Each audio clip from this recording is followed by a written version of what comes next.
upholding scientific research and discovery in respect, as we should, we must also be alert to the equal and opposite danger that public policy could itself become the captive of a scientific, technological elite.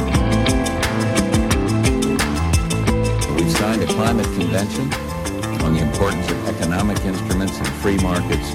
Were included in this mammoth Agenda 21 document and the Rio Declaration. Let me be clear on one fundamental point. The United States fully intends to be the world's preeminent leader in protecting the global environment. Coming up, Technocracy News. And I'm Patrick Wood for Technocracy News and Trends. Today is April 11, 2019. Welcome to today's broadcast. The first story we're going to talk about today is very shocking, actually. In China, Chinese scientists have put a human gene into monkeys. The idea is to make monkeys more intelligent, more like humans. The surface of this story may sound innocent enough, just experimenting, playing around, seeing what they can do. But creating a transgenic species is a huge step in genetic modification. Of course, there is an outcry around the world by biologic ethicists who say that this is absolutely wrong, that it hasn't been discussed, and, should we even allow this at all? That argument can be held for another day, but I want to point out in this story, as it starts out, very clearly says researchers from China and the United States, now this is not just China, and the United States have created transgenic monkeys carrying a human gene that is important for brain development, and the monkeys showed human-like brain development. Scientists have identified several genes that are linked to primate brain size. MCPH1 is the gene that is expressed during fetal brain development. Mutations in MCP1H1 can lead to microcephaly, a development disorder characterized by a small brain. Now, the study goes on. The article's not very long, but you get the idea of what they've done. They're attempting to see how intelligence genes work in other species. Of course, it would be too far of a step to go to put that gene into human embryos to create super intelligent people. You can almost imagine that's going to come in time after the shock wears off of what they've done with monkeys. Now, the reason I'm making a big deal out of this is that the technocrat mind has a very dim view of the human condition. And when I say dim, I mean they view animals in the same way that they view humans. They're just collections of atoms and molecules and the basic elements of the earth. There's no difference really between a monkey and a human, except that, of course, the human can think better. The human has superiority in terms of creating strategies and so on to dominate the environment, and monkeys don't. Maybe these people are trying to give the monkeys an edge. I don't really think so, but I do want to point out that this view of humanity goes back to the original days of technocracy. This is not new. This has been the way it is from day one when technocracy was originally coined at Columbia University, New York City, and that was in 1932. And in 1934, M. King Hubbard wrote the Technocracy study course, which became the Bible, basically, for all technocrats in North America and actually in Europe too. So, Chapter 21 in this Technocracy study course is titled The Human Animal. Now, that alone should give you a clue of what their view of humans are. They're animals, just like monkeys, cows, dogs, pigs, cattle. They're just animals. You say, well, how can anybody believe that? Well, here's this study course went to great lengths to, quote unquote, debunk the superior view of man, that man was created by God and placed on earth to subdue the planet, etc., etc.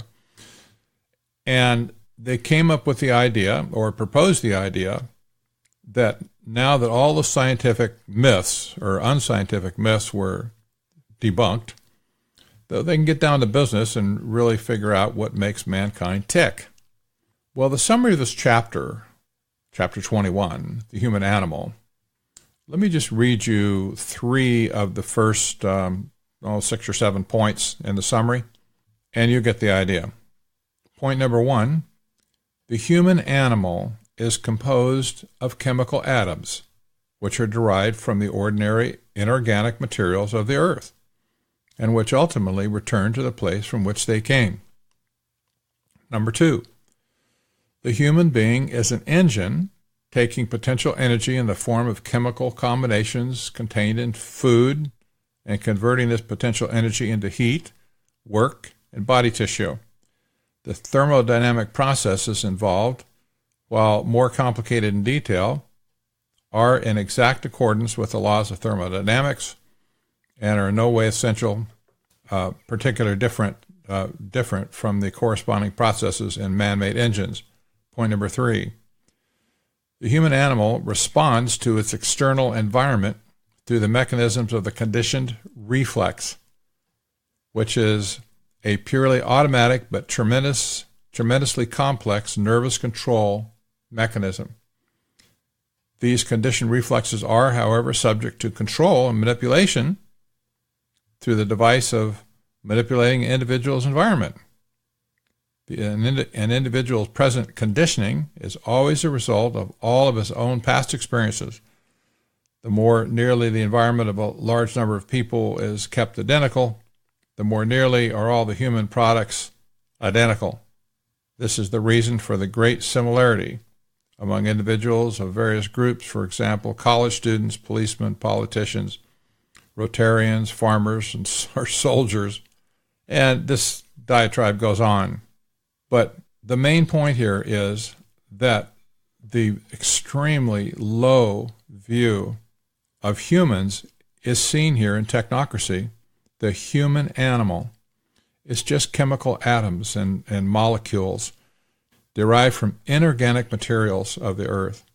And so there cannot possibly be an ethical problem for a technocrat to put human genes into monkeys or any other animal for that matter, or in the opposite direction. They're just animals after all.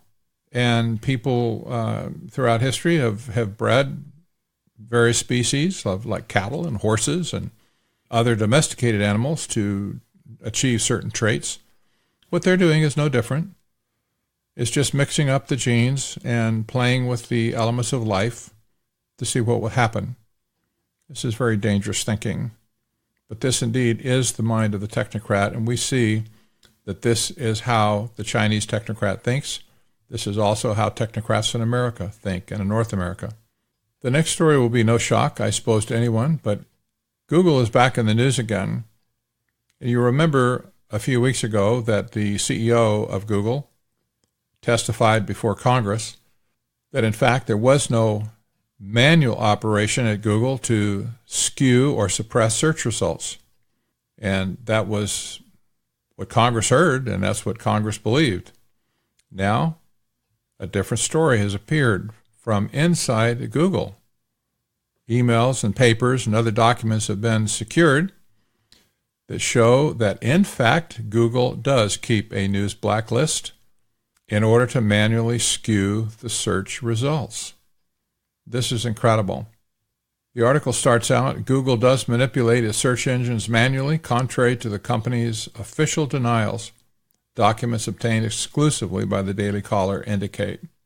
So Google has again shown its propensity to lie.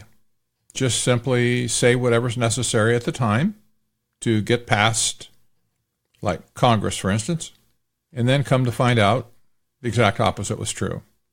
The mind of a technocrat apparently has no problem with lying. I guess maybe that's because of the low view of humanity that they have, or humanness that they have. If there really is no basis for true ethical values or moral values, then you can do whatever you want to do. You can say whatever you want to say. If it's not the truth, who cares? We'll just get on down the road. We'll tell them whatever they want to hear, get them out of our face, go back to work.